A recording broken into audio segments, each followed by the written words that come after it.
The glass of the penthouse suite explodes inward as Rachel Martinez throws herself across the marble floor, her body becoming a human shield between pop sensation Aria Belle and the 8 masked figures pouring through the shattered window.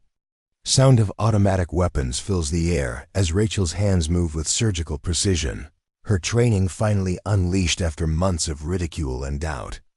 The same woman who stumbled through basic combat drills now moves like liquid lightning, her every motion calculated to protect the trembling celebrity behind her.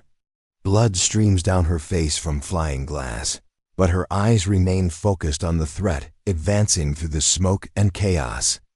Before we jump back in, tell us where you're tuning in from, and if this story touches you, make sure you're subscribed, because tomorrow I've saved something extra special for you. Just 48 hours earlier, these same hands had been mocked for their gentleness, dismissed by instructors who saw only weakness where deadly skill lay hidden. The transformation from outcast to guardian happened in seconds, but the journey to this moment began 6 months ago in a place where dreams of protection were crushed under the weight of prejudice and assumptions. The alarm clock screams at 4:30 a.m. in the cramped studio apartment above Chen's Laundromat on Maple Street. Rachel Martinez rolls out of the narrow bed, her feet hitting the cold linoleum floor with the quiet determination of someone who has learned to move through the world without taking up too much space. At 28, she carries herself with the careful posture of someone who has spent years making herself smaller, quieter, less noticeable. Her reflection in the cracked bathroom mirror shows tired brown eyes framed by shoulder-length black hair that she pulls back into a practical ponytail. No makeup, no jewelry, just the basics needed to face another day at the most elite bodyguard training facility in the country. The Sentinel Academy sits on 30 acres of converted military land in the Virginia countryside, its imposing brick buildings and razor wire fences designed to intimidate before the first class even begins. Rachel's acceptance letter, now yellowed and creased from repeated reading, hangs on her refrigerator next to a photo of her grandmother Rosa, the woman who raised her after her parents died in a car accident when Rachel was 12. Rosa's weathered hands had worked double shifts at the textile factory to pay for Rachel's education, believing that her granddaughter's quiet strength could become something more than survival. The bus ride to Sentinel Academy takes 45 minutes, through rolling hills dotted with suburban developments and strip malls. Rachel sits in the same seat every morning, 3rd row from the back on the right side, watching the landscape blur past while reviewing her notes from the previous day's classes. Her worn leather notebook contains meticulous observations about defensive positioning, threat assessment protocols, and the subtle art of blending into a crowd while maintaining constant vigilance. She writes in a neat, precise script that would surprise her instructors, who have already decided that her soft voice and gentle demeanor mark her as unsuitable for the harsh realities of executive protection. The Academy's main entrance requires a security clearance that Rachel earned through 6 months of background checks, psychological evaluations, and physical fitness tests. The irony isn't lost on her that she passed every screening requirement, yet still faces daily questions about whether she belongs here. The security guard, a retired police officer named Tom Bradley, nods at her with the professional courtesy he extends to all students, unaware that Rachel has memorized his shift patterns, noted his blind spots, and could probably tell him more about the Academy's security vulnerabilities than he realizes. Building A houses the administrative offices and main lecture halls, its sterile corridors lined with photographs of distinguished graduates who now protect world leaders, corporate executives, and entertainment personalities.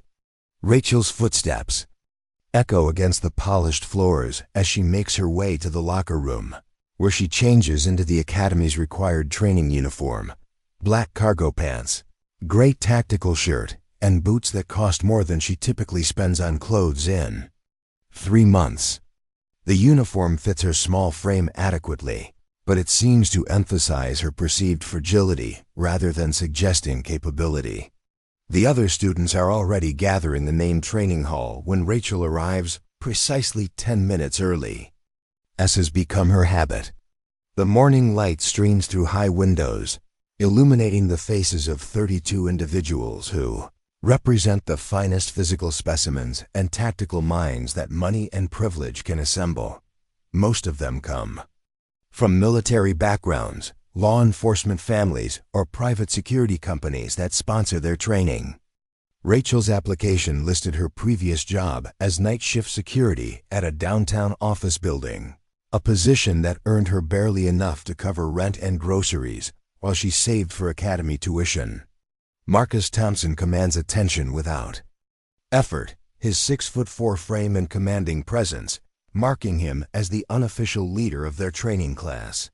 His father runs the largest private security firm on the East Coast, and Marcus carries himself with the confidence of someone who knows his future success is guaranteed.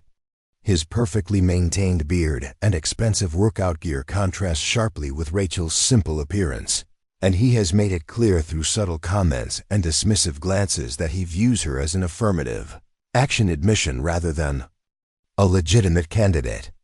Jessica Clark represents the other end of the spectrum, a former Marine sergeant whose combat experience in 3 overseas deployments earned her immediate respect from both instructors and students. Her platinum blonde hair is always pulled back in a regulation bun, and her pale blue eyes miss nothing as they scan the room for threats that exist only in her hyper-vigilant mind. She speaks rarely but with absolute authority, and when she does address Rachel, it's with the barely concealed impatience of someone who believes that weakness is contagious.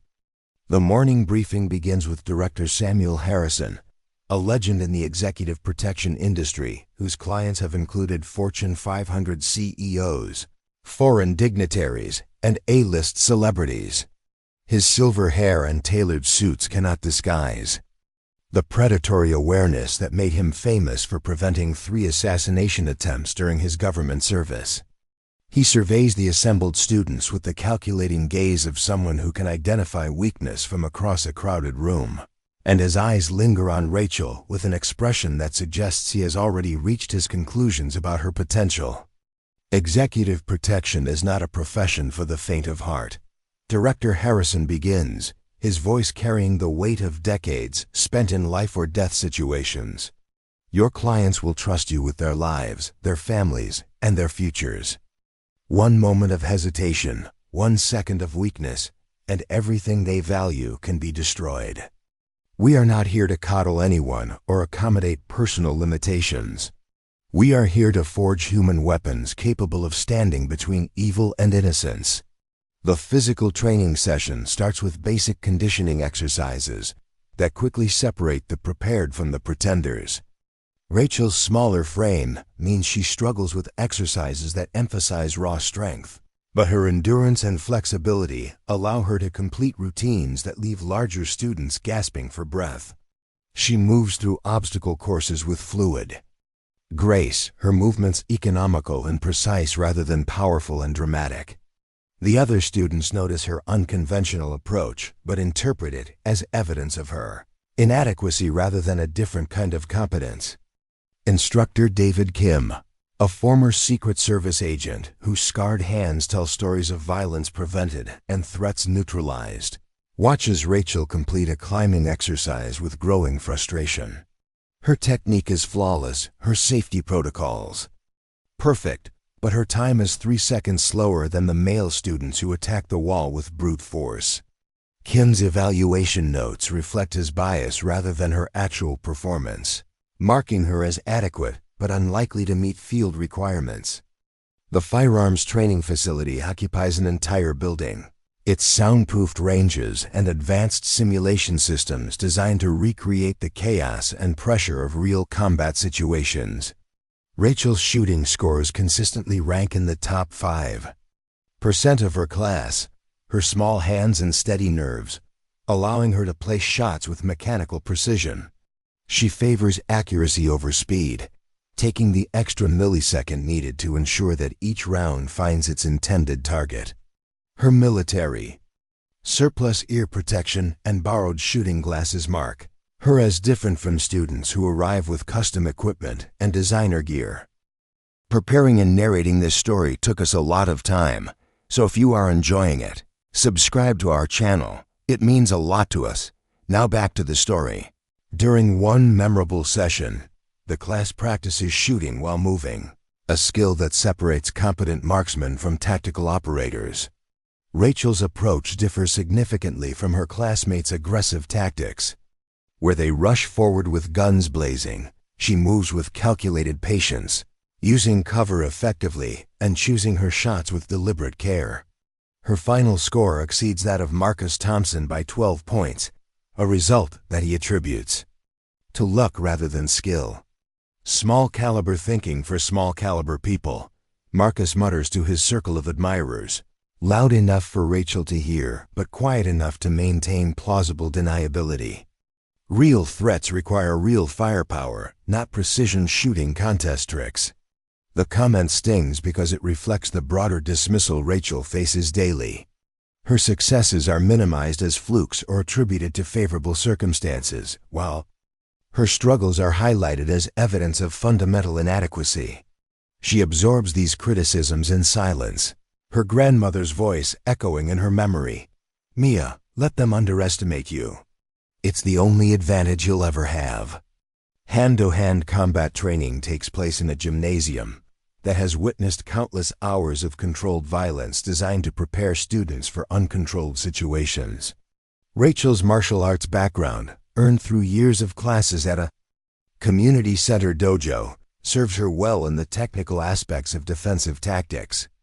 Her instructor, Maria Santos, a former police academy trainer whose own small stature belies her lethal capabilities, recognizes Rachel's potential, but struggles to overcome the institutional bias that favors size and aggression over technique and intelligence.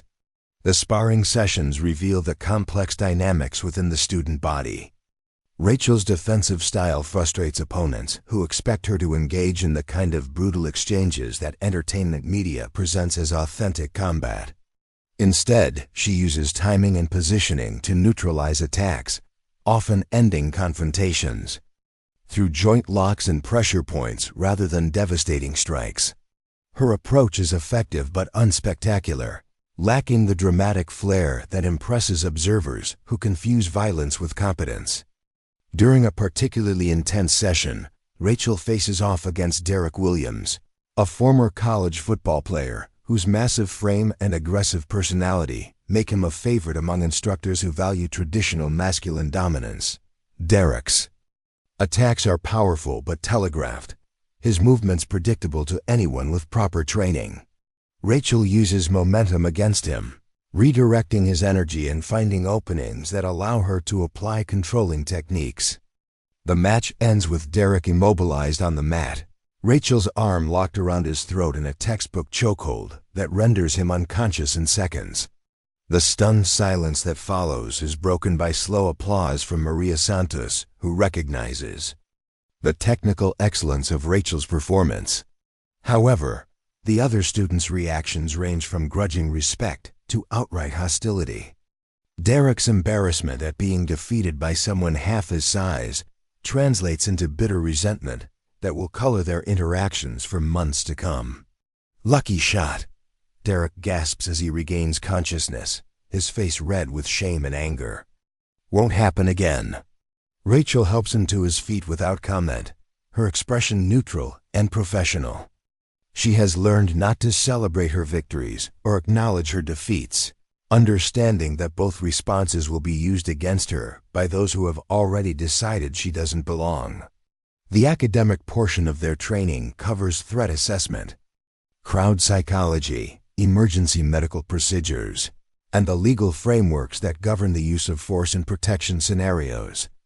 Rachel's notebook grows thicker with each class, her detailed observations and analysis reflecting a mind that processes information differently than her peers.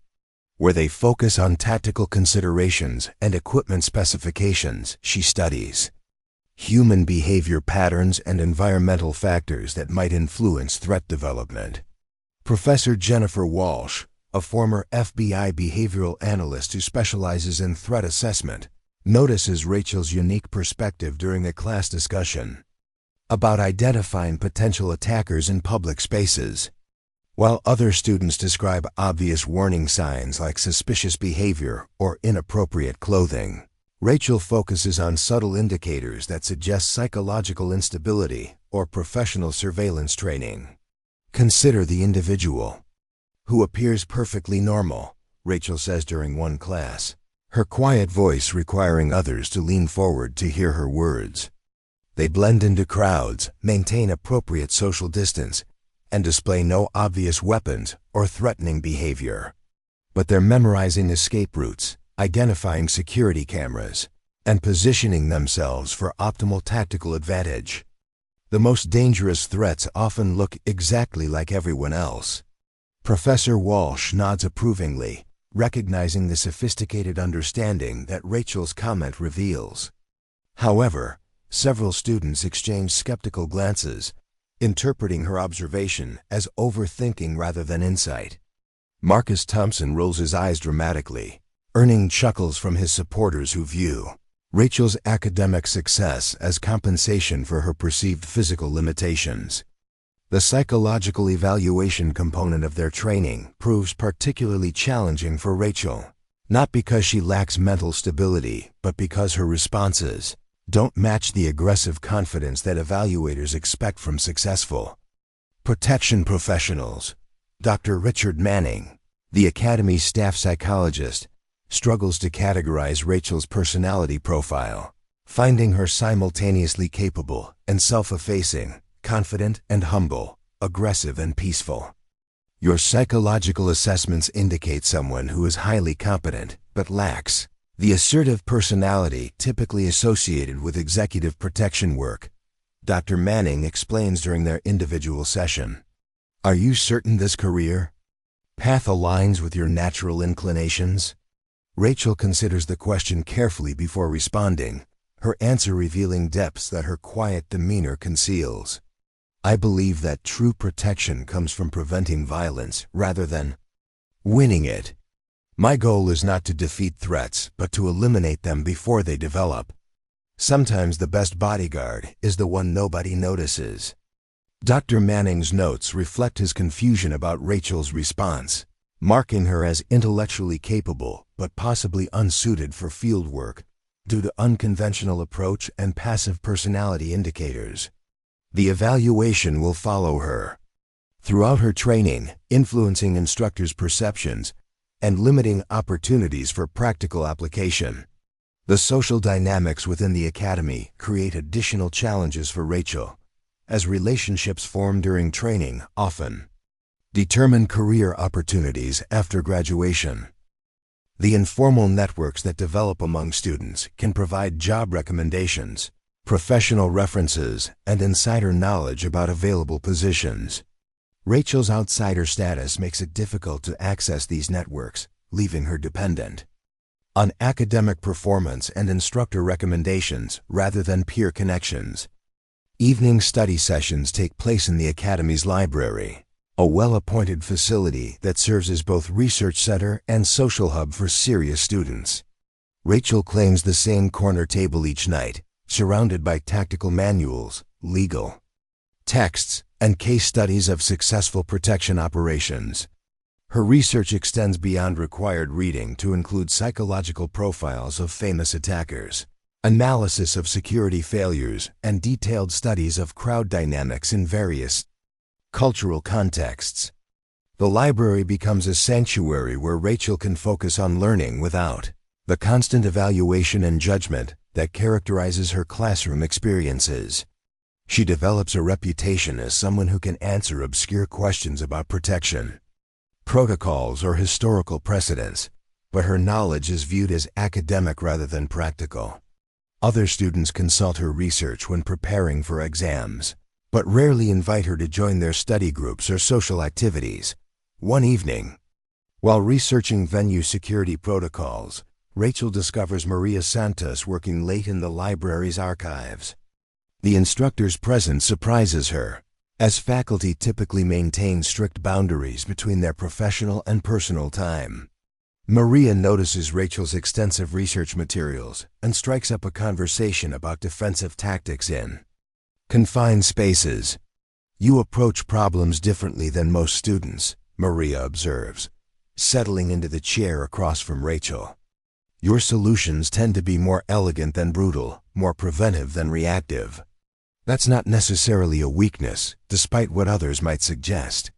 The conversation that follows reveals Maria's own struggles with institutional bias during her law enforcement career. Her small stature and methodical approach had been questioned by supervisors who equated physical intimidation with professional competence.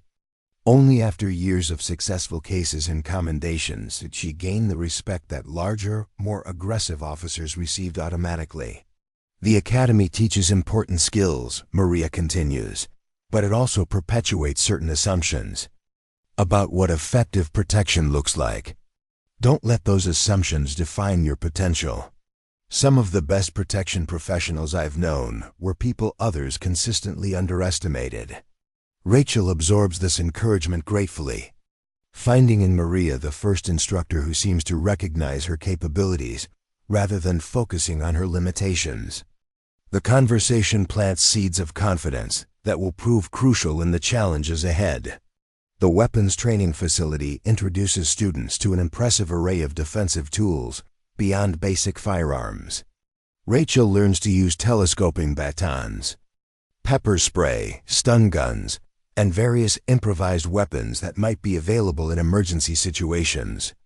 Her approach to weapons training reflects her overall philosophy, favoring tools that incapacitate rather than kill, that create distance rather than close it, that end confrontations rather than escalate them. Instructor Robert Chen, a former Army Ranger whose multiple deployments in hostile environments give him credibility that few students question, watches Rachel practice with various weapon systems. Her accuracy with both lethal and non-lethal tools impresses him, but her reluctance to use maximum force during training scenarios raises concerns about her willingness to take decisive action when lives are at stake. Hesitation kills, instructor Chen tells the class during a particularly intense session. Your client's safety depends on your ability to neutralize threats immediately and completely. Second-guessing yourself or showing mercy to attackers can result in innocent people dying. Are you prepared to live with that responsibility? Rachel's response comes after a long pause, her words carefully chosen to convey both understanding and conviction. I believe that proper preparation and situational awareness can prevent most confrontations from reaching the point where lethal force becomes necessary. My goal is to be so effective at threat recognition and avoidance that my clients never face situations requiring me to kill someone. The answer satisfies instructor Chen's philosophical concerns while revealing the sophisticated tactical thinking that sets Rachel apart from her classmates. However, other students interpret her response as evidence of weakness, proof that she lacks the killer instinct they believe essential for executive protection work. The Academy's mock scenarios provide the most realistic training experiences, placing students in carefully designed situations that test their ability to integrate all their learned skills under pressure. Rachel's performance in these exercises consistently ranks among the top students, but her unconventional methods and quiet efficiency receive less attention than the dramatic heroics of her more theatrical classmates. During one memorable scenario, students must protect a simulated VIP during a public appearance where multiple threats emerge simultaneously. Rachel's approach differs significantly from the aggressive tactics employed by other students. Instead of positioning herself as a visible deterrent, she blends into the crowd, identifying potential problems before they develop and quietly redirecting the VIP away from danger zones. Her success in preventing 3 separate attack attempts goes largely unnoticed because her interventions appear routine rather than heroic. The simulated attackers never get close enough to create the kind of dramatic confrontations that showcase traditional protection skills. Rachel's client emerges unharmed and unaware that anything unusual occurred, the ultimate measure of protection success that paradoxically makes her achievement nearly invisible. The after-action review focuses on the spectacular takedown performed by Marcus Thompson, who defeated 2 attackers in hand-to-hand combat while dramatically shielding his client from a third. The fact that Marcus's client suffered minor injuries during the altercation receives less attention than the impressive display of physical prowess that neutralized the immediate threats. Rachel's flawless performance, which prevented any contact between her client and potential attackers, merits only a brief mention in the instructor's summary. Adequate performance, but lacks the decisive action necessary for high-threat environments, reads the evaluation in Rachel's file. Recommend additional training in aggressive response protocols. The comment stings because it reflects the fundamental misunderstanding that Rachel faces throughout her training. Her success is interpreted as luck or favoritism rather than skill, while her methods are viewed as passive rather than proactive. She begins to understand that excelling within the Academy's framework requires not just competence, but conformity to established expectations about what protection work should look like. The final weeks of training include specialized courses in VIP psychology, media management, and advanced threat assessment. Rachel's performance in these areas exceeds that of most classmates, her natural empathy and observation skills proving invaluable for understanding client needs and anticipating behavioral patterns. However, these soft skills receive less emphasis in the Academy's evaluation system than the more measurable physical and tactical competencies. Professor Walsh assigns a research project requiring students to analyze a historical protection failure and propose improvements that might have prevented the incident. Rachel chooses to study the assassination of President John F. Kennedy, focusing not on the tactical failures that allowed the attack to succeed, but on the psychological and environmental factors that created conditions for success. Her analysis reveals a sophisticated understanding of threat dynamics that impresses Professor Walsh but confuses other instructors who expected a more traditional focus on security protocols and defensive positioning. Rachel's paper argues that Kennedy's assassination resulted from systemic failures in threat assessment rather than tactical inadequacies, proposing a revolutionary approach to VIP protection that emphasizes prevention over reaction. This analysis demonstrates exceptional insight into the psychological aspects of protection work. Professor Walsh writes in her evaluation, Student Martinez shows unusual sophistication in understanding how environmental factors and human psychology interact to create vulnerability. However, practical application of these theories remains untested. The backhanded compliment reflects the Academy's struggle to evaluate Rachel's unconventional approach. Her theoretical understanding clearly exceeds that of most students, but her quiet methods and passive appearance raise questions about her ability to translate knowledge into effective action under pressure. As graduation approaches, the Academy's placement office begins matching students with potential employers, a process that heavily favors those with military backgrounds, impressive physical presence, and connections within the industry. Rachel's applications receive polite responses but few interviews, her academic achievements overshadowed by concerns about her suitability for high-profile assignments.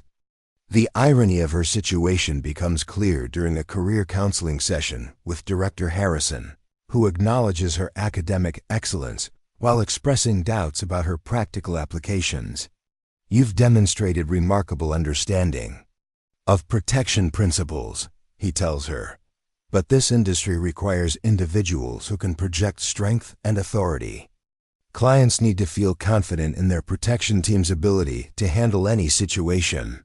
Rachel's response reveals both her frustration and her determination to succeed despite systemic obstacles.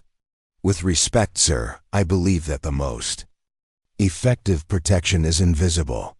When clients notice their security team, it usually means something has gone wrong. My goal is to be so competent that my presence becomes irrelevant to their daily experience.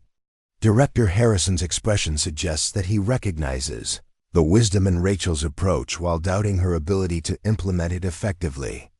The conversation ends with polite encouragement, but no concrete opportunities, leaving Rachel to face the possibility that her training might not translate into employment in her chosen field. The graduation ceremony takes place on a crisp autumn morning, with families and industry representatives gathering to celebrate the completion of another training cycle. Rachel's grandmother Rosa makes the long bus journey from their hometown, her weathered hands clutching a small bouquet of flowers picked from her garden. The sight of her grandmother's proud smile provides Rachel with the emotional strength needed to endure another day of subtle dismissal and conditional acceptance. The ceremony itself follows traditional academic formats, with students receiving certificates and awards for various achievements. Rachel's name appears on the academic honors list, but she receives no recognition for practical skills or leadership. Potential. The awards for Most Promising Student and Outstanding Physical Performance go to Marcus Thompson and Jessica Clark respectively, while Rachel's exceptional academic record earns her only a brief mention during the general announcement of honor students. The networking reception following graduation provides final opportunities for students to connect with potential employers, but Rachel finds herself largely ignored by recruiters who focus on the more traditional candidates. Her conversations with industry representatives are polite but brief, ending with business cards that she suspects will never result in follow-up communications. One notable exception comes from Sarah Kim, a representative from Platinum Shield Security, a mid-tier firm that specializes in corporate protection and special events. Sarah's small stature and quiet demeanor mirror Rachel's own characteristics, and she seems to recognize something in Rachel that others miss. "I've reviewed your academic records," Sarah tells Rachel during their brief conversation. "Your approach to threat assessment is unusual but sophisticated. We might have opportunities for someone with your analytical skills, though they may not be the high-profile assignments most graduates seek." The conversation offers Rachel her first concrete employment prospect, though the implied limitations suggest that her career path may differ significantly from her original ambitions. She accepts Sarah's business card with genuine gratitude, understanding that even modest opportunities might eventually lead to more significant roles.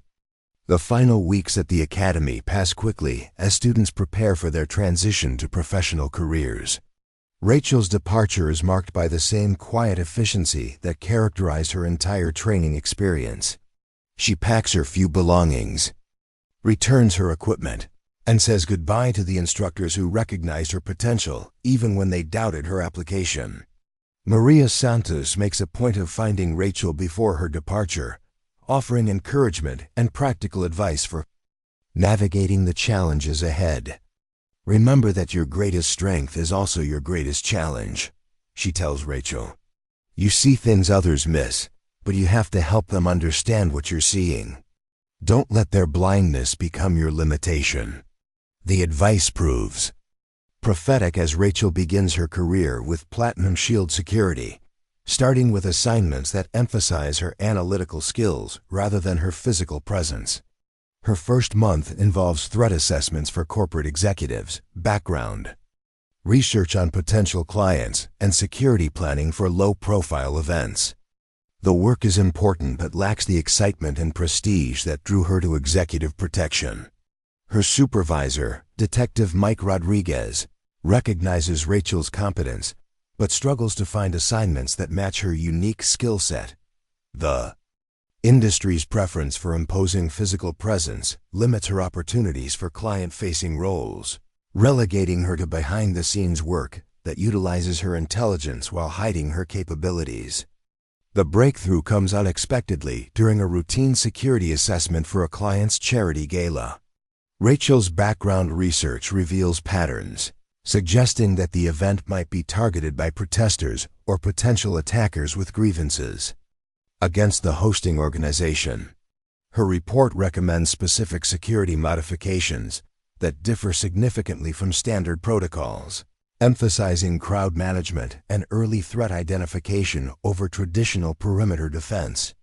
Detective Rodriguez initially dismisses Rachel's recommendations as overcomplicated, but agrees to implement some of her suggestions after reviewing her supporting analysis. The event proceeds smoothly, with Rachel's modifications preventing two separate incidents that could have disrupted the gala and endangered attendees. Her success in anticipating and preventing problems rather than responding to them establishes her reputation within the company as someone with unusual but valuable capabilities.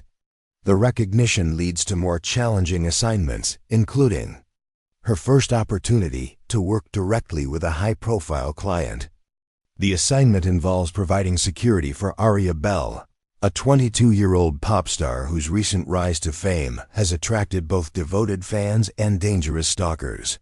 The client's youth and celebrity status create unique challenges that require both traditional protection skills and sophisticated understanding of media dynamics and fan psychology.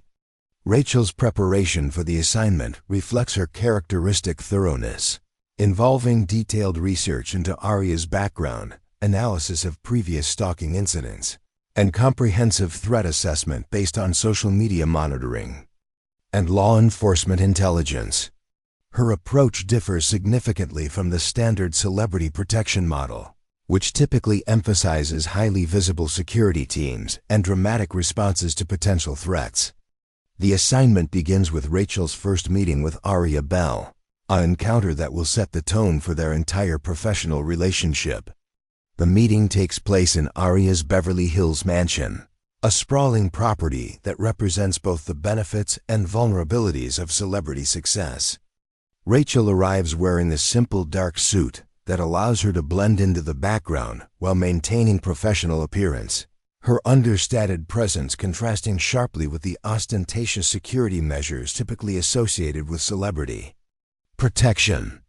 Aria Belle's initial reaction to Rachel reflects the same skepticism that Rachel faced throughout her training. The pop star's previous security teams consisted of large, intimidating men whose presence sent clear messages about their client's importance and their own capabilities. Rachel's quiet demeanor and modest appearance raise immediate questions about her ability to provide adequate protection for someone whose fame makes her a constant target. "You're my new bodyguard?" Aria asks, her voice carrying the dismissive tone that celebrities often use when addressing service personnel. You sure you're qualified for this? I mean, some of my fans are pretty intense, and there have been some real threats lately." Rachel's response demonstrates the professional confidence that her training developed, despite the persistent doubts about her capabilities. "I understand your concerns, Miss Belle. My approach to protection emphasizes prevention over reaction. I'd prefer to identify and neutralize threats before they reach you rather than engaging in confrontations that might escalate situations unnecessarily." The conversation that follows reveals the complex dynamics between celebrity clients and their protection teams. Aria's lifestyle requires constant public exposure, creating security challenges that traditional methods struggle to address effectively. Rachel's proposal to provide inconspicuous protection while maintaining Aria's public accessibility represents a significant departure from standard celebrity security protocols. The first test of Rachel's approach comes during a public appearance at a shopping mall, where Aria is scheduled to sign autographs and meet fans. The event's open format creates multiple security vulnerabilities, with hundreds of excited fans, numerous access points, and limited crowd control capabilities. Rachel's advanced planning identifies potential trouble spots and develops contingency responses that prioritize both security and public relations concerns. The event proceeds smoothly under Rachel's discreet supervision, with her invisible presence, allowing Aria to interact naturally with fans while maintaining constant awareness of developing situations. Rachel's ability to identify potential problems before they escalate prevents several incidents that could have disrupted the event or endangered the celebrity. Her success in providing seamless protection begins to change Aria's perception of her capabilities, though the full extent of Rachel's skills remains untested. The relationship between Rachel and Aria develops gradually, built on mutual respect rather than the typical employer-employee dynamic that characterizes most celebrity protection arrangements. Aria begins to appreciate Rachel's unobtrusive methods and sophisticated understanding of the pressures facing public figures. Rachel, in turn, recognizes Aria's intelligence and genuine concern for her fans' safety, seeing past the celebrity persona to the vulnerable young woman beneath. The assignment's complexity increases as Aria's fame continues to grow, bringing more intense media attention and more serious security threats.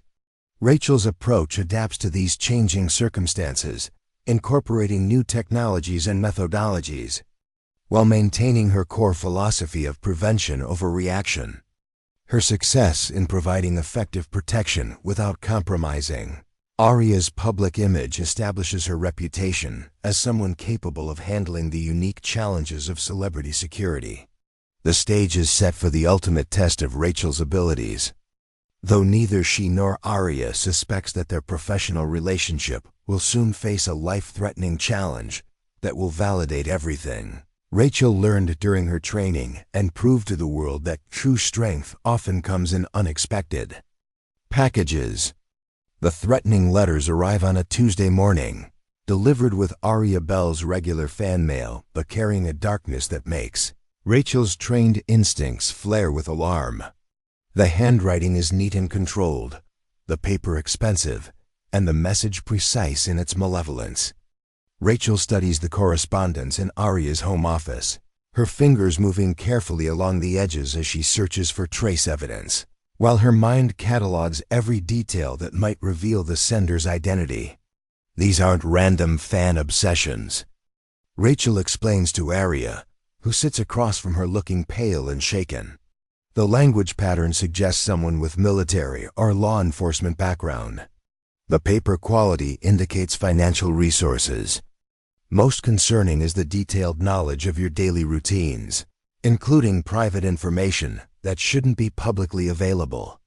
Aria's hands tremble as she reaches for her coffee cup, the reality of genuine danger finally penetrating the protective bubble that fame had created around her. I thought the weird letters were just part of being famous. Every celebrity gets creepy fan mail, right? My manager said it was normal. Rachel's expression remains professionally calm, while her mind races through threat assessment protocols learned during her academy training. The letters represent an escalation in stalking behavior that typically precedes physical confrontation, and the sender's knowledge of Aria's personal details suggests either inside information or sophisticated surveillance capabilities. The situation demands immediate security upgrades and modify protection protocols. We need to involve law enforcement and implement enhanced security measures, Rachel advises, her voice steady despite the growing concern she feels. I'm also recommending that we modify your public appearances and residential security. This individual has demonstrated both capability and intent. The meeting with Detective Lisa Crawford from the Los Angeles Police Department's Threat Assessment Unit takes place the following day in a downtown precinct building that smells of stale coffee and industrial disinfectant. Detective Crawford, a 20-year veteran whose weathered face reflects countless encounters with dangerous obsessions, reviews the letters with the methodical attention of someone who has seen similar situations end badly. The progression of these communications follows a classic pattern, Detective Crawford explains, spreading the letters across her desk in chronological order. Initial contact, escalating demands, expressions of ownership and control, then implicit threats. We're dealing with someone who views Miss Belle as property rather than a person. Rachel observes the detective's analysis with growing appreciation for the collaborative approach that effective protection requires. Her academy training emphasized the importance of working with law enforcement, but the theoretical knowledge takes on new urgency when facing actual threats. The letters represent more than words on paper. They're evidence of a disturbed mind that is fixated on Aria with potentially deadly consequences. What concerns me most, Rachel adds, is the detailed knowledge of Miss Belle's private routines. The sender knows about her morning yoga sessions, her preferred coffee shop, even her veterinarian's name. This suggests either inside access or extensive surveillance. Detective Crawford nods grimly, her expression reflecting the professional concern that comes with recognizing dangerous patterns.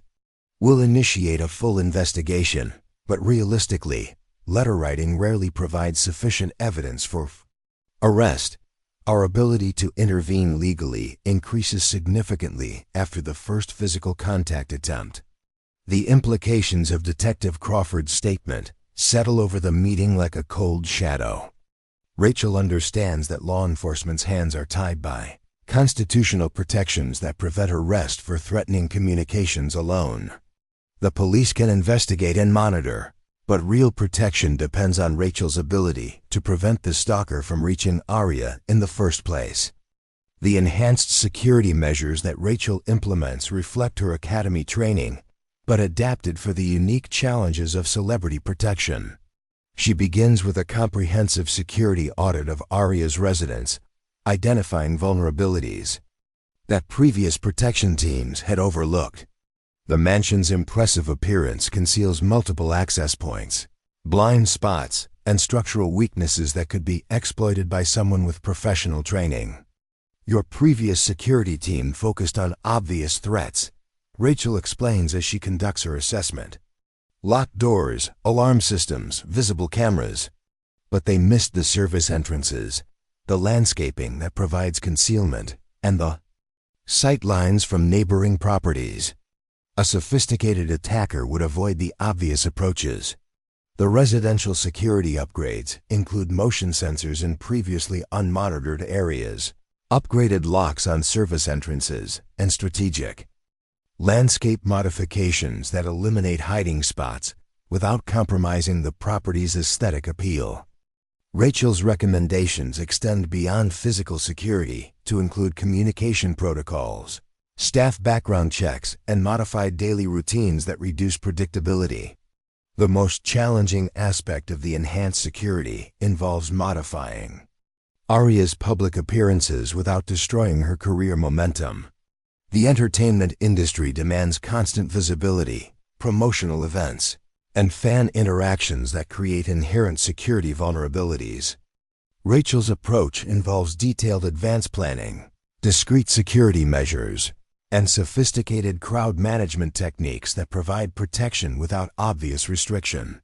The first major test comes during a promotional appearance at a record store in West Hollywood, where Aria is scheduled to perform acoustic versions of her hit songs for an intimate audience of invited fans and media representatives.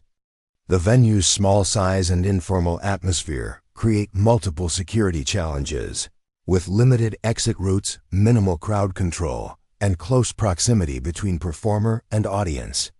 Rachel's advanced preparation involves multiple site visits, coordination with venue security, and detailed analysis of the guest list and surrounding area. Her approach differs significantly from traditional celebrity security, which typically relies on visible deterrence and dramatic responses to potential threats. Instead, Rachel focuses on threat prevention through careful planning and discreet intervention. The event proceeds smoothly under Rachel's invisible supervision, her presence barely noticed by attendees who remain focused on Aria's performance. Rachel positions herself to maintain visual contact with both the performer and the audience, while monitoring entrance points and potential escape routes.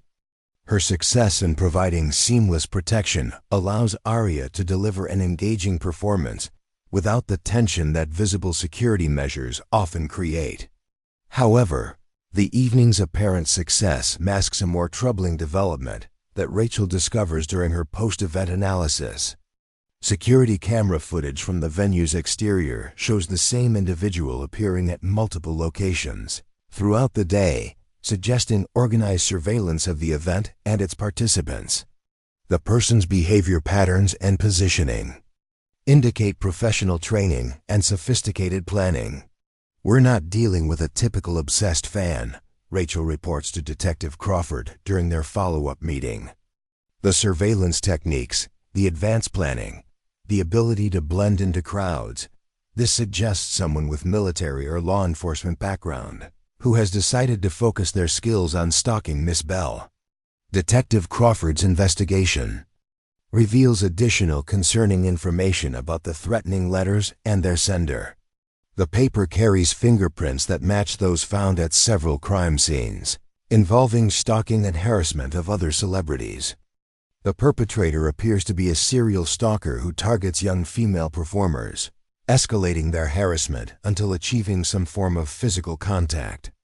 "We've identified the suspect as Robert Kane, a former military police officer who was dishonorably discharged for stalking behavior," Detective Crawford explains. "He's been linked to similar cases in Nashville, New York, and Miami. The pattern suggests he follows entertainment industry events and targets performers who match his psychological profile." The revelation that Aria's stalker is a trained professional with a history of escalating violence transforms the security situation from concerning to critical. Rachel's academy training included modules on dealing with professional threats, but the theoretical knowledge proves inadequate when facing someone with comparable skills and vastly superior resources. Robert Kane's military background means he understands security protocols, surveillance techniques, and the psychological warfare that precedes physical attacks. His previous cases involved elaborate harassment, campaigns that gradually isolated victims from their support systems before culminating in violent confrontations. The fact that he has targeted multiple celebrities suggests both sophisticated planning and willingness to use extreme measures. "The good news is that we know who we're dealing with," Detective Crawford continues. "The bad news is that Kane has managed to evade arrest in 3 previous cases. He's intelligent, well-trained, and completely obsessed with his targets. Miss Belle is in serious danger."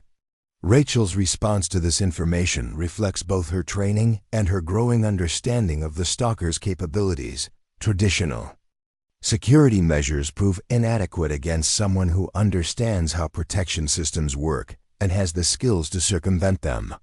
Her approach must evolve from reactive defense to proactive counter-surveillance and psychological warfare.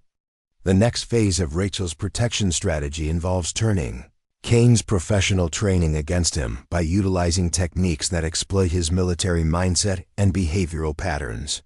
Her academy training included modules on criminal psychology and behavioral prediction, knowledge that proves invaluable when dealing with someone whose actions follow predictable patterns, despite their sophistication. "Military training creates both strengths and weaknesses," Rachel explains to Aria during a strategy session. "Kane's discipline and planning make him dangerous, but they also make him predictable. He'll follow established protocols, use familiar tactics, and make decisions based on his training rather than creative improvisation." The psychological profiling that Rachel develops suggests that Kane's behavior will escalate according to a timetable driven by his need for control and validation. His previous cases followed similar patterns: initial contact through letters, escalation to surveillance, attempts to establish personal contact, and finally violent confrontation when his advances are rejected. Understanding this progression allows Rachel to anticipate Kane's next moves and prepare appropriate countermeasures. The first direct confrontation occurs during a charity gala at the Beverly Hills Hotel, where Aria is scheduled to perform for an audience of entertainment, industry executives, and wealthy philanthropists. The event's high profile and security arrangements make it an attractive target for Kane, who has demonstrated preference for public venues where his actions might receive maximum attention. Rachel's advanced preparation for the gala involves extensive coordination with hotel security, local law enforcement, and Detective Crawford's specialized unit. Her approach emphasizes early threat detection and discreet intervention rather than dramatic security displays that might escalate the situation. The goal is to identify Kane's presence before he can approach Aria and neutralize the threat without creating panic among the attendees. The evening begins smoothly, with Aria delivering a well-received performance for the appreciative audience. Rachel maintains her position at the edge of the ballroom, her professional attire and discreet demeanor allowing her to blend into the crowd while monitoring potential threats. Her trained eyes scan the room constantly, looking for individuals who don't belong or whose behavior suggests hostile intent. The breakthrough comes when Rachel notices a server whose movements don't match the established service patterns. The individual's positioning provides optimal observation of Aria's performance while avoiding the security cameras that monitor the main event space.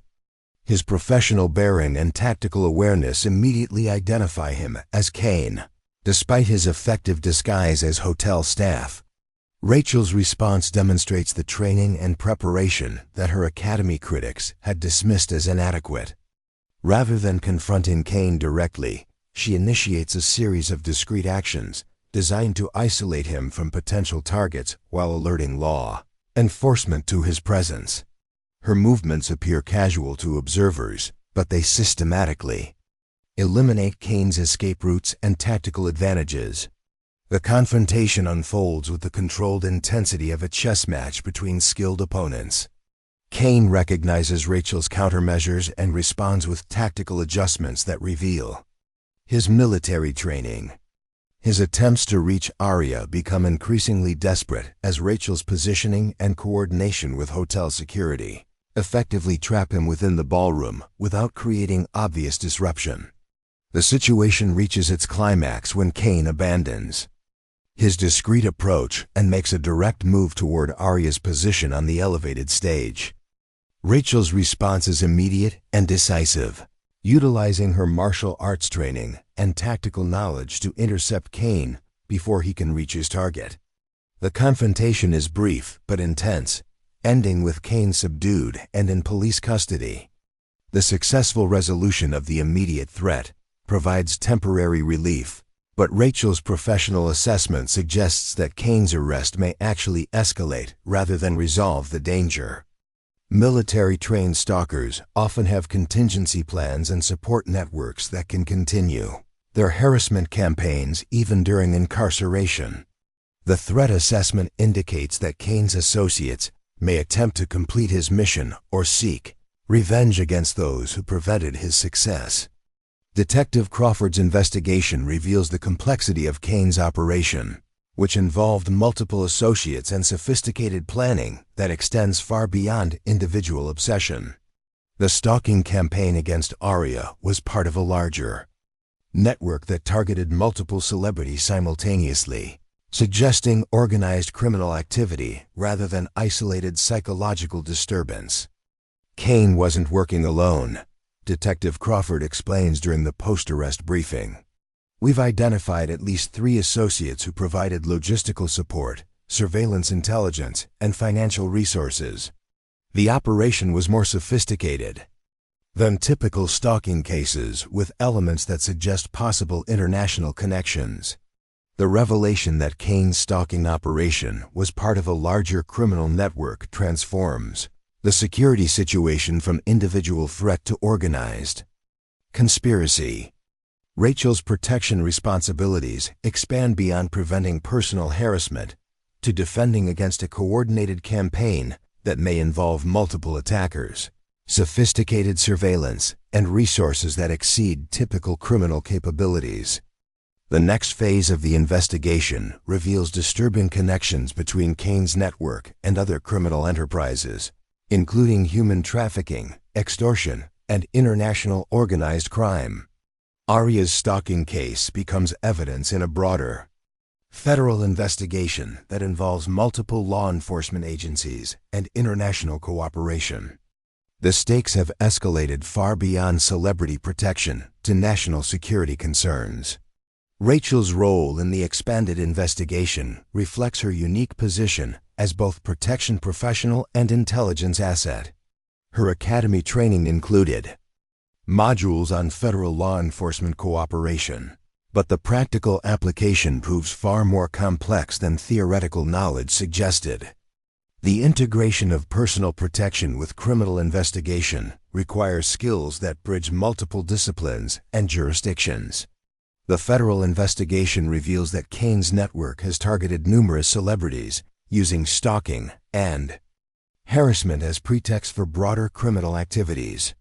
The psychological manipulation and fear tactics employed against victims serve multiple purposes. They isolate targets from support systems, create opportunities for extortion, and provide intelligence for more sophisticated criminal operations.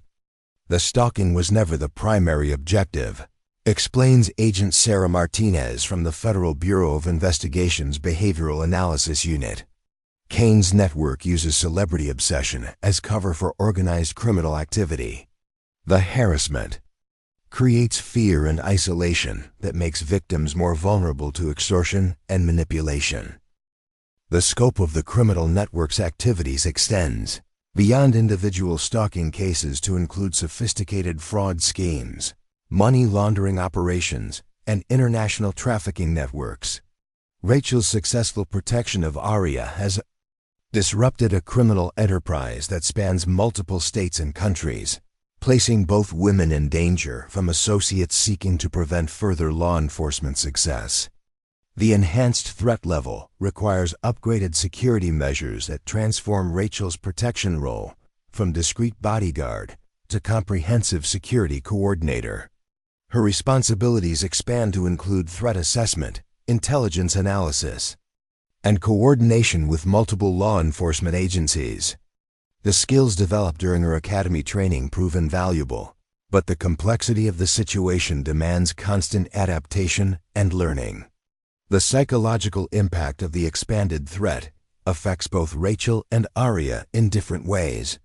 For Aria, the revelation that her stalker was part of a larger criminal network creates new fears about the safety of her family, friends, and professional associates. The knowledge that her celebrity status made her a target for organized crime forces her to reconsider fundamental assumptions about fame and public life. Rachel's response to the expanded threat demonstrates the professional development that her academy critics had failed to recognize. Her ability to adapt protection strategies to meet evolving challenges, coordinate with multiple agencies, and maintain client safety under extreme pressure validates the unconventional approach that had been dismissed as inadequate during her training. The collaboration with federal agents reveals Rachel's capabilities to law enforcement professionals who recognize competence regardless of appearance or conventional expectations. Her analytical skills, tactical knowledge, and ability to think strategically under pressure earn respect from agents who initially questioned her qualifications based on her quiet demeanor and unconventional methods. Ms. Martinez has demonstrated exceptional capability in an extremely challenging situation. Agent Martinez reports to her supervisors. Her protection of Miss Belle has been flawless, and her intelligence contributions have been invaluable to our investigation. I recommend her for consideration in future operations requiring similar expertise.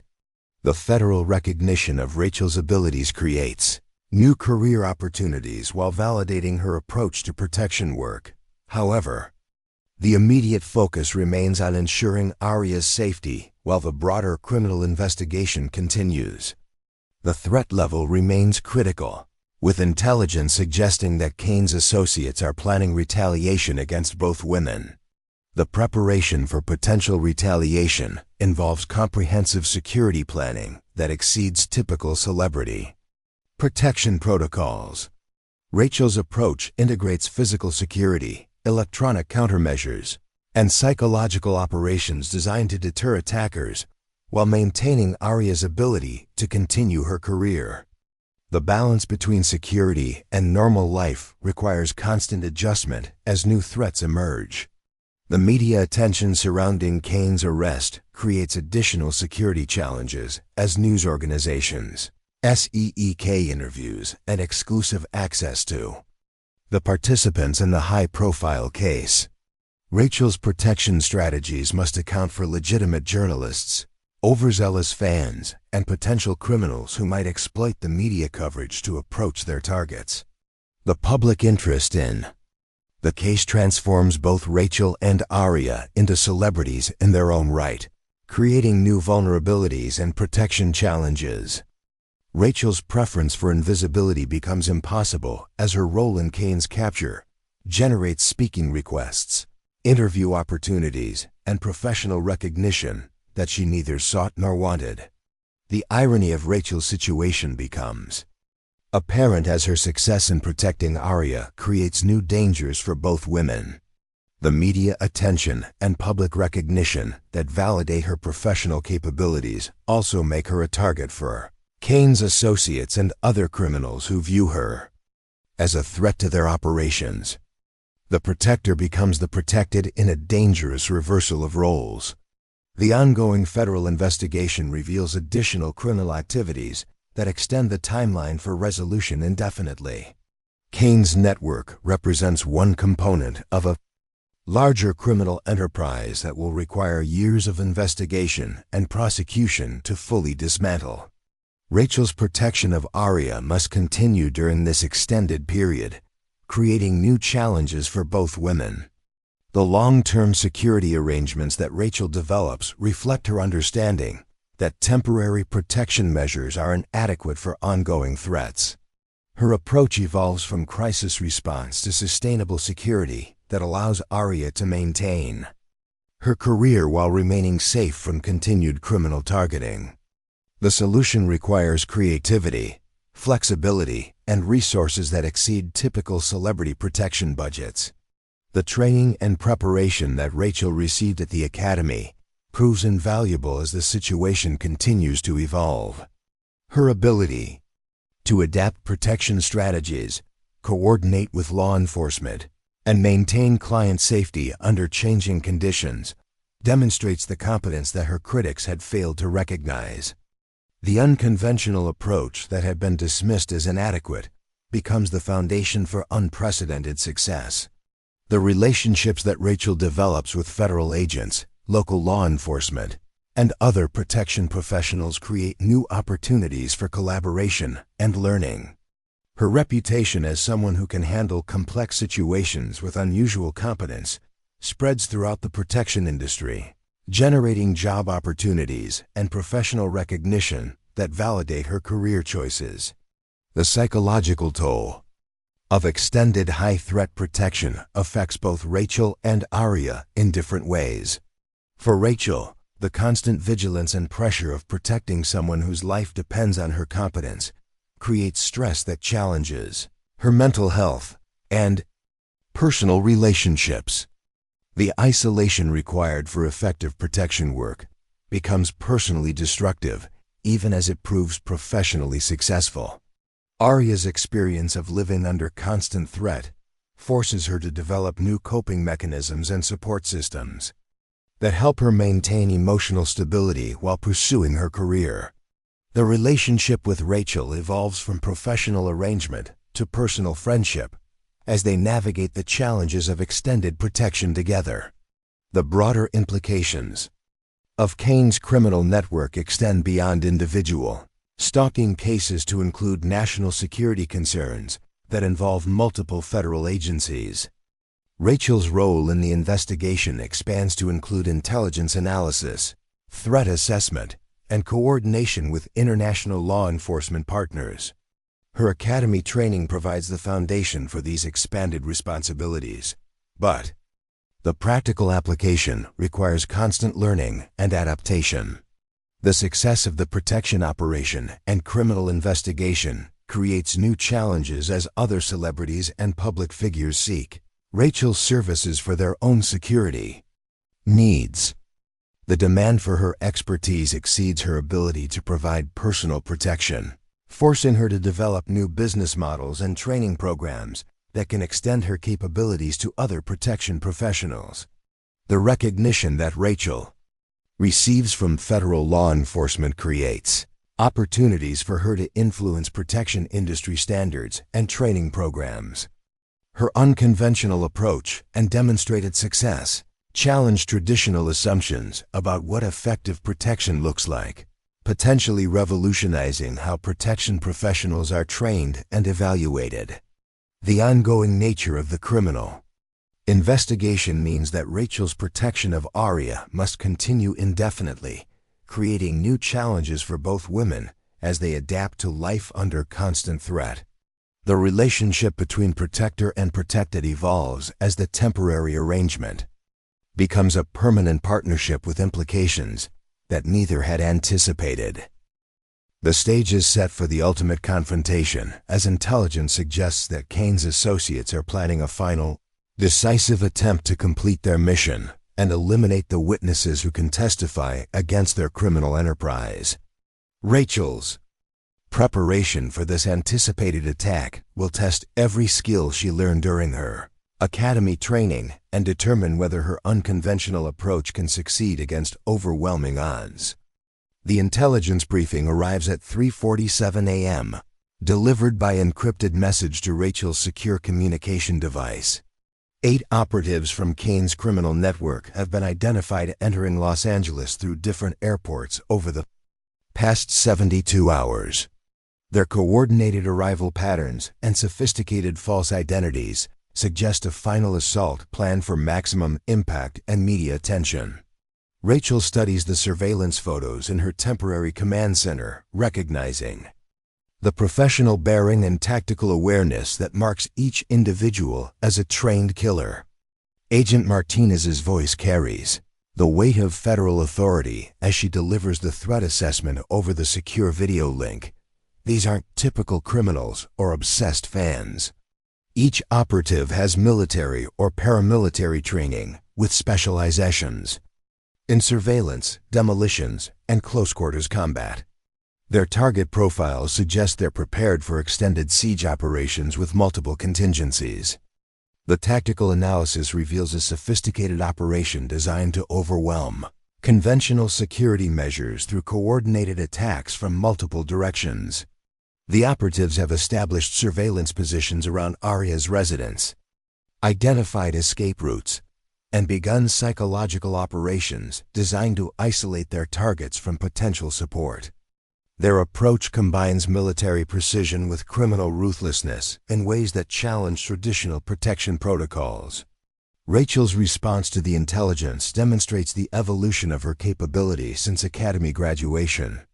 Her analysis integrates threat assessment, resource allocation, and strategic planning in ways that exceed the mechanical application of learned techniques.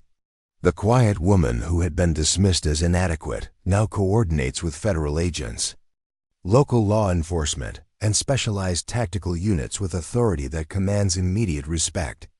The operatives' deployment pattern suggests they're planning to attack during tomorrow night's charity performance.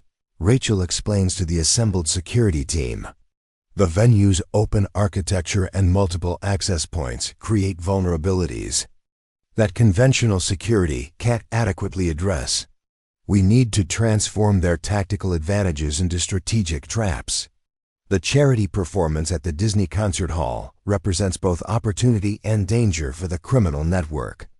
The high-profile venue and celebrity-filled audience provide maximum media exposure for their operation while creating complications that could work in favor of the protection team. Rachel's planning session involves representatives from multiple agencies, each bringing specialized capabilities that must be integrated into a coherent defensive strategy. The venue's architectural features present unique challenges that require innovative solutions. The concert hall's soaring spaces and glass facades create sightlines that favor long-range attackers while limiting defensive positioning options. The multiple entrances and emergency exits provide necessary safety features for normal operations, but create security vulnerabilities that trained operatives can exploit. Rachel's site survey reveals additional complications that previous security assessments had missed. The building's VACA system, service tunnels, and maintenance access create infiltration routes that bypass conventional security checkpoints. The underground parking garage connects to adjacent buildings through utility corridors that could provide concealed approach routes for attackers with detailed building plans. The preparation for the concert involves security measures that exceed typical celebrity protection protocols. Rachel coordinates with building security, local police, federal agents, and specialized tactical units to create layered defenses that can respond to multiple simultaneous threats. Her approach emphasizes early detection and controlled engagement, rather than dramatic confrontations that might endanger civilians. The security briefing for all personnel reveals the complexity of the operation and the stakes involved. Rachel's presentation demonstrates her command of tactical concepts and strategic thinking that surprises law enforcement professionals who had initially questioned her qualifications. Her analysis of potential attack vectors and defensive responses reflects sophisticated understanding of both criminal methodology and protection principles. The operatives will likely attempt to create chaos and confusion to mask their primary objective, Rachel explains to the assembled team. Their goal isn't just to harm Miss Belle, but to eliminate the witnesses who can testify against their criminal network.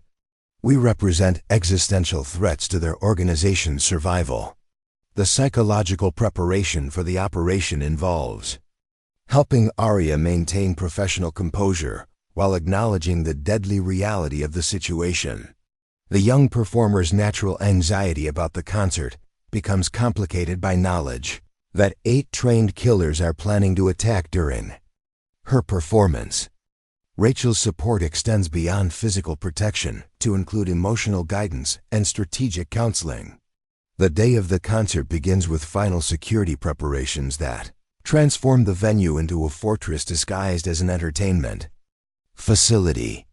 Rachel's coordination with multiple agencies creates seamless integration of federal resources, local law enforcement, and specialized tactical units. The visible security presence remains minimal to avoid alarming concert attendees, while hidden assets provide comprehensive threat coverage. The morning rehearsal proceeds normally, despite the underlying tension that affects everyone aware of the impending threat. Aria's performance preparation includes modified staging that keeps her away from vulnerable positions, while maintaining the artistic integrity of her presentation. Rachel's positioning allows her to monitor both the performer and potential threat approaches without disrupting the creative process. The intelligence updates throughout the day confirm that the criminal operatives are proceeding with their planned assault. Surveillance teams report movement patterns that suggest final preparations for coordinated attacks during the evening performance. The Federal Command Center tracks multiple suspects while maintaining communication with the venue security team. Rachel's final briefing with Aria takes place in the secure dressing room that has been modified to serve as a potential safe room if evacuation becomes necessary.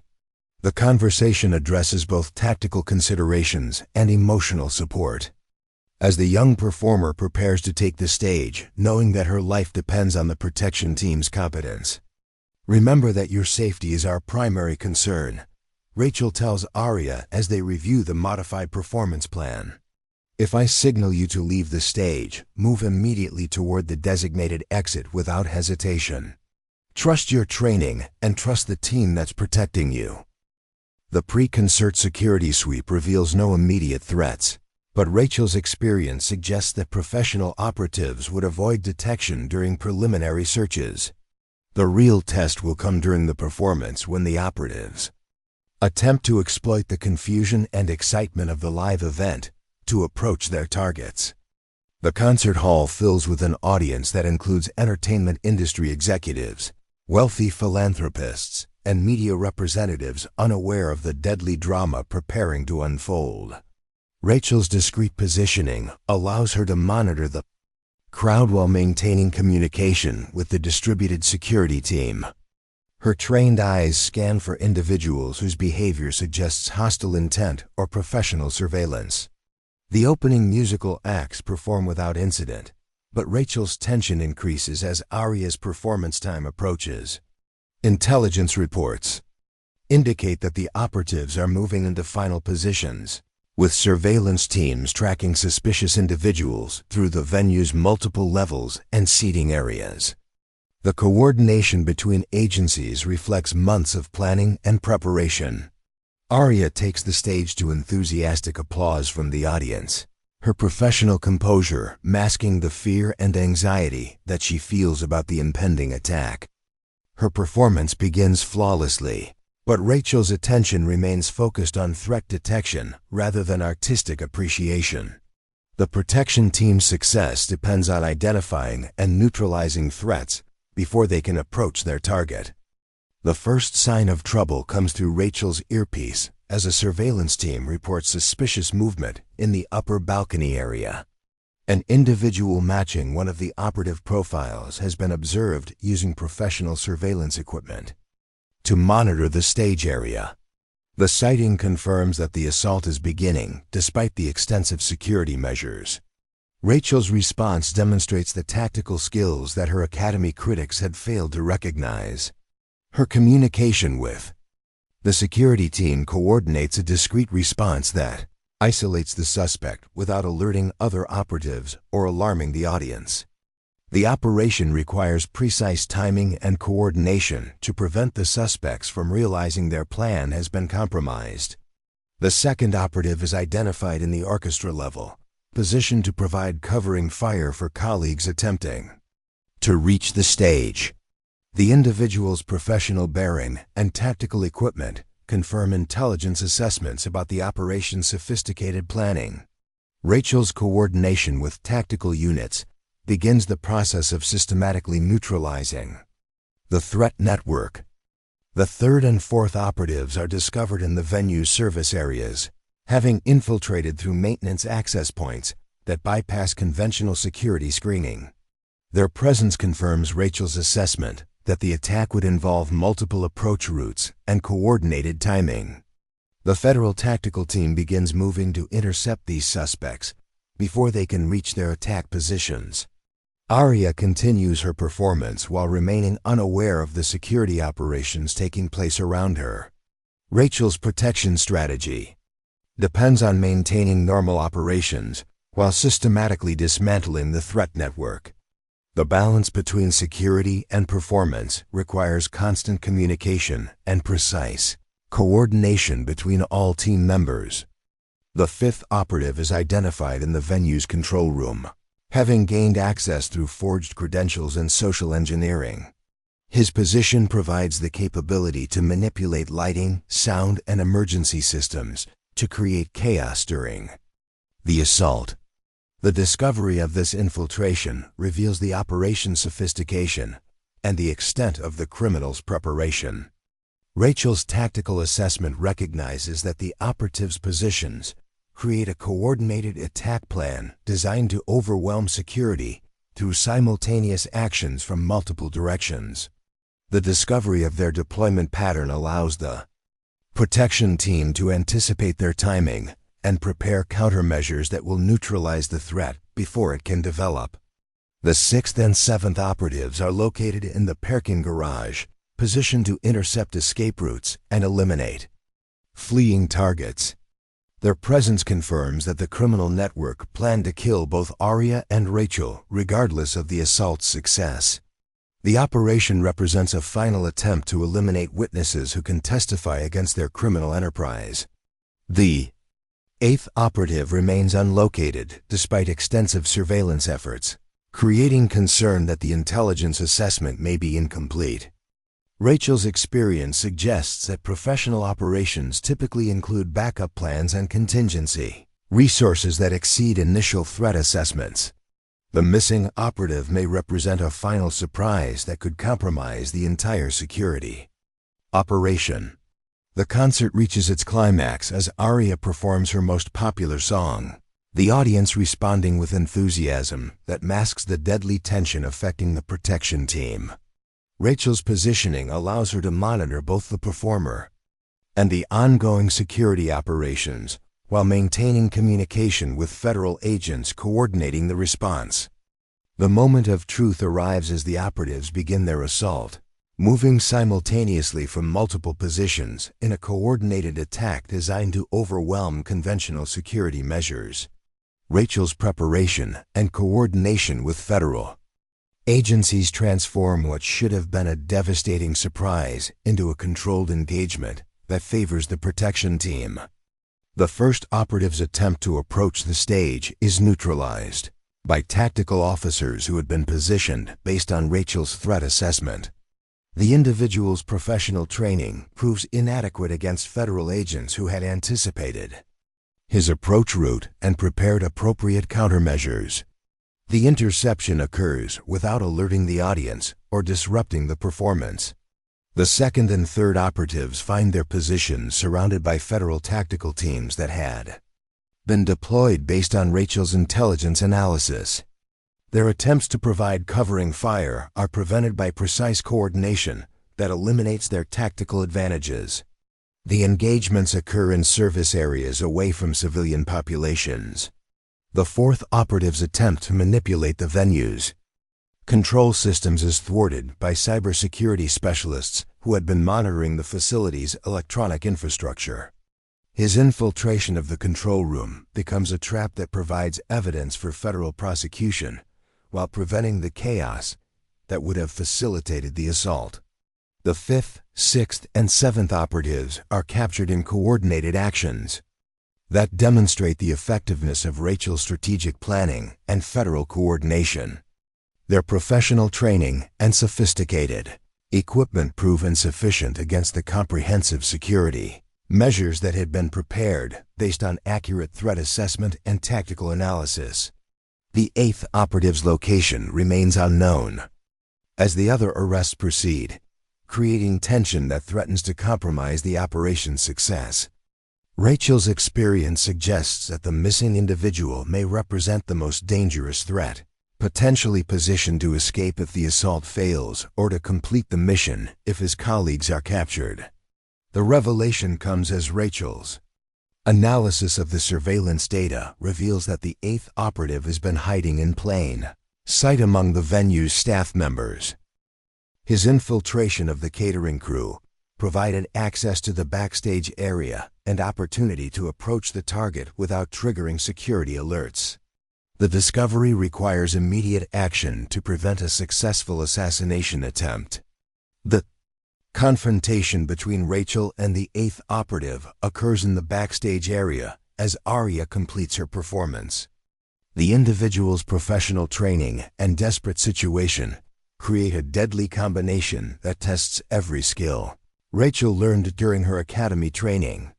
The engagement represents the ultimate validation of her capabilities and the culmination of months of preparation. Rachel's response to the immediate threat demonstrates the transformation from dismissed academy student to competent protection professional. Her tactical skills, situational awareness, and decisive action under pressure prove that her unconventional approach and quiet demeanor concealed capabilities that exceeded those of her more traditional classmates. The successful neutralization of all 8 operatives represents a complete victory for the protection team and a devastating blow to the criminal network that had targeted Aria. Rachel's coordination with federal agencies results in arrests that provide extensive evidence for prosecution of the broader criminal enterprise. The immediate aftermath of the operation involves securing the venue, processing the arrested operatives, and debriefing the security team about the evening's events. Rachel's role in the success earns recognition from federal agents who had initially questioned her capabilities based on her appearance and unconventional methods. The media coverage of the failed assault and successful security operation transforms Rachel from unknown protection professional to recognized expert in celebrity security and federal cooperation. Her approach to threat assessment and tactical coordination becomes a model for other protection professionals facing similar challenges. The psychological impact of the successful operation affects both Rachel and Aria in different ways. For Rachel, the validation of her capabilities and methods, provides confidence that her career choices were correct, despite the criticism she faced during training. For Aria, the experience of surviving a coordinated assassination attempt creates new appreciation for the protection she receives. The broader implications of the operation extend beyond individual protection to include changes in industry standards and federal cooperation protocols. Rachel's success demonstrates that effective protection requires integration of multiple skills and agencies, rather than reliance on traditional approaches alone. The criminal network's defeat eliminates the immediate threat to Aria while providing federal investigators with evidence needed to prosecute the broader criminal enterprise.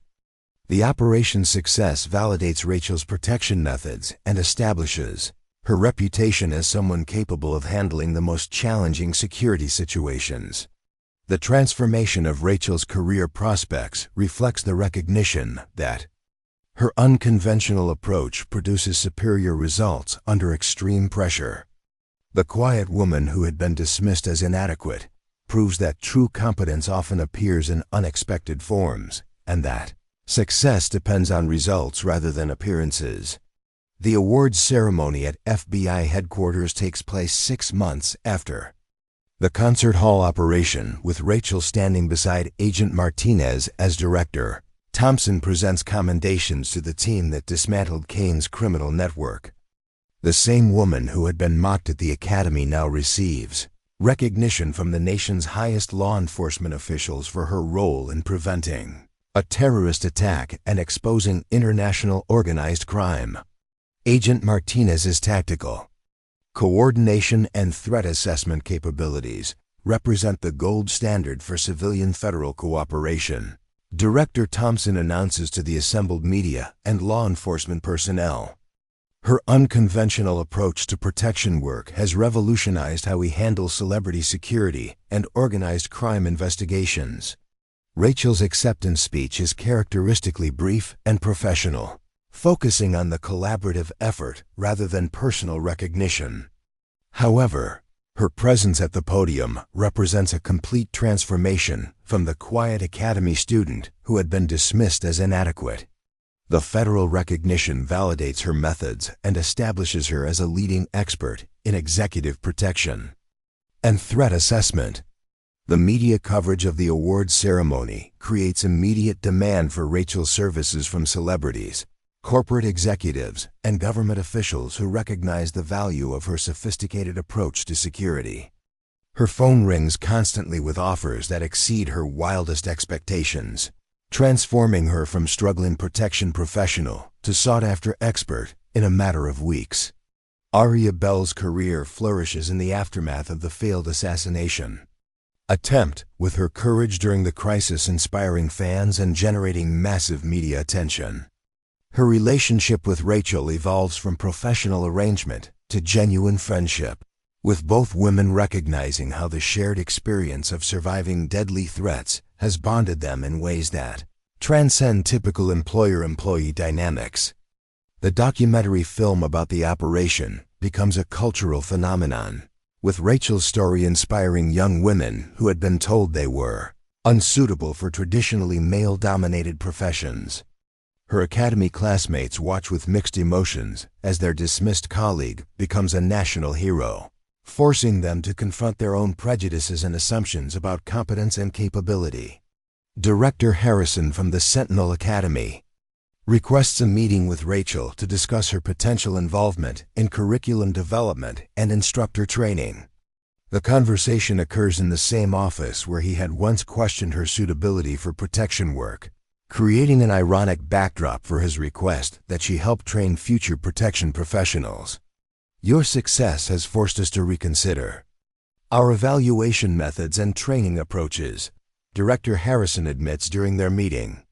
We've realized that our emphasis on traditional masculine qualities may have caused us to overlook individuals with exceptional analytical and strategic capabilities. Would you consider helping us develop new assessment criteria? Rachel's response reflects both professionalism and subtle satisfaction at the reversal of their positions. I'd be honored to contribute to academy improvement, but any changes must address the systemic biases that prevent qualified candidates from succeeding. Excellence comes in many forms, and our training should recognize that diversity. The curriculum reforms that Rachel helps develop transform the Academy's approach to protection training, emphasizing intelligence, adaptability, and collaborative skills alongside traditional physical capabilities. Her influence extends beyond individual instruction to reshape how the industry evaluates and develops protection professionals. Marcus Thompson, Rachel's former classmate who had dismissed her as inadequate, finds himself working for a security firm that requests Rachel's consulting services for a high-profile assignment. The reversal of their positions creates uncomfortable tension, as Marcus must now defer to the expertise of someone he had once ridiculed. The consultation session forces Marcus to confront his own limitations and prejudices as Rachel demonstrates capabilities that far exceed his own. Her analysis of the security challenge reveals vulnerabilities that his traditional approach had missed, while her proposed solutions integrate multiple disciplines in ways that challenge his narrow understanding of protection work. "I owe you an apology," Marcus tells Rachel during a private moment after the consultation. "I was wrong about your capabilities, and my behavior at the academy was unprofessional. You've proven that intelligence and strategy matter more than physical intimidation." Rachel's response reflects the maturity and professionalism that characterizes her approach to all relationships. "We all make mistakes in judgment, Marcus. What matters is learning from them and becoming better professionals. The industry needs people who can adapt and grow." The conversation represents a broader transformation within the protection industry as Rachel's success forces practitioners to question traditional assumptions about what effective security looks like. Her influence extends beyond individual cases to reshape professional standards and evaluation criteria. Jessica Clark, the former Marine who had been Rachel's most vocal critic at the Academy, seeks her out to discuss a career transition into federal law enforcement. Their meeting occurs at the same coffee shop where Jessica had once dismissed Rachel's potential, creating another example of how dramatically their positions have reversed. "Your federal connections and proven track record make you the ideal person to provide guidance," Jessica explains, her tone respectful rather than dismissive. "I realize I misjudged your capabilities during training, and I'm hoping you can help me understand what federal agencies look for in candidates." Rachel's willingness to help her former critic demonstrates the professional integrity that has characterized her entire career. She provides detailed guidance about federal application processes while avoiding any mention of Jessica's previous hostility. The interaction reflects Rachel's focus on professional excellence rather than personal grievances. The transformation of industry attitudes toward Rachel's approach becomes evident at the annual Protection Professionals Conference, where she delivers the keynote address to an audience that includes many of her former critics. Her presentation focuses on threat assessment and prevention rather than dramatic heroics, challenging traditional assumptions about what protection work should emphasize. "Effective protection is invisible," Rachel tells the assembled professionals. "When clients notice their security team, something has gone wrong. Our job is to prevent problems rather than solve them, to think ahead rather than react, and to use intelligence rather than force whenever possible." The standing ovation that follows her presentation represents industry recognition of the validity of her approach. The same methods that had been dismissed as inadequate during her academy training are now considered innovative and effective by professionals who have seen their practical application. The federal investigation that began with Kane's arrest results in the prosecution of over 50 individuals across multiple countries, dismantling a criminal network that had been operating for years. Rachel's role in the investigation leads to consulting opportunities with international law enforcement agencies that recognize her expertise in threat assessment and criminal behavior analysis. The international recognition transforms Rachel From domestic celebrity to global expert, with invitations to speak at conferences and consult on cases around the world. Her success demonstrates that unconventional approaches can achieve superior results when applied with intelligence and professionalism.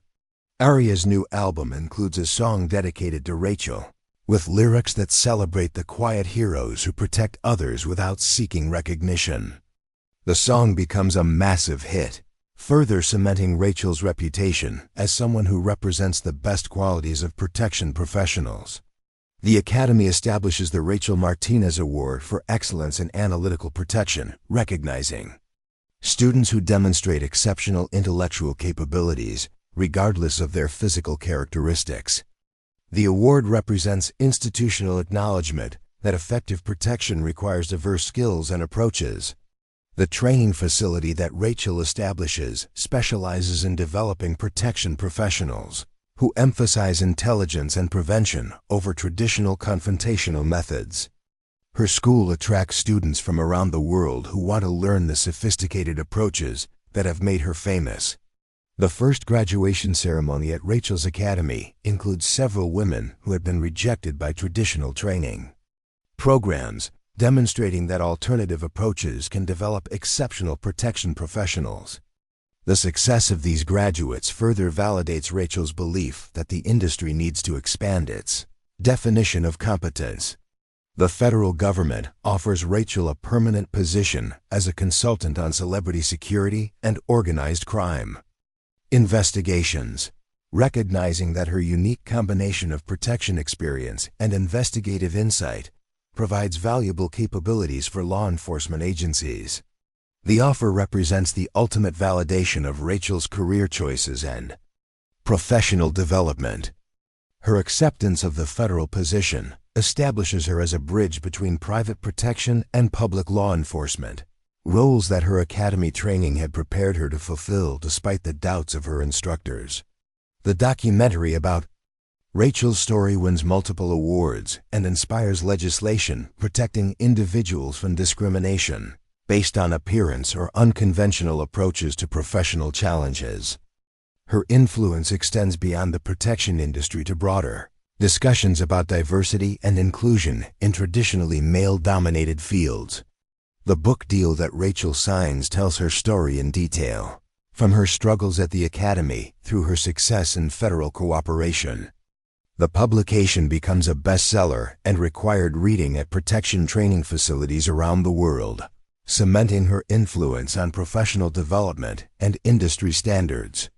The protection industry's transformation reflects Rachel's broader impact on how society evaluates competence and capability.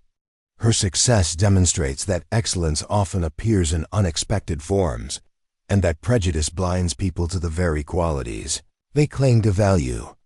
The annual security conference now includes mandatory sessions on diversity and inclusion, with Rachel's story serving as a case study in how bias can prevent organizations from recognizing and developing exceptional talent.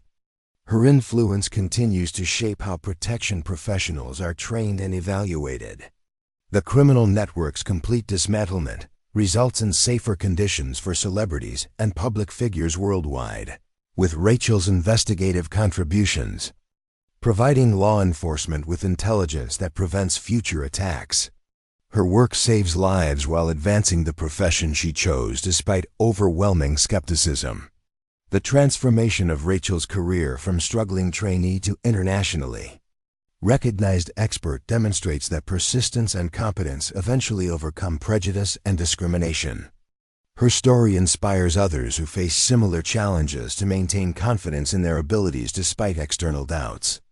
The industry recognition that Rachel receives validates her grandmother's belief that quiet strength could become something extraordinary. The woman who raised her would have been proud to see her granddaughter receive honors from the nation's highest officials for protecting others and advancing justice. The federal position that Rachel accepts allows her to continue developing innovative approaches to security while training the next generation of protection professionals. Her influence on the industry ensures that future practitioners will be evaluated based on results rather than appearances. The legacy that Rachel creates extends beyond individual success to institutional change that benefits countless others who possess unconventional capabilities. Her story becomes a permanent reminder that true excellence often appears in unexpected packages and that wise organizations recognize talent regardless of its presentation. Up next, you've got two more standout stories right on your screen. If this one hit the mark, you won't want to pass these up. Just click and check them out.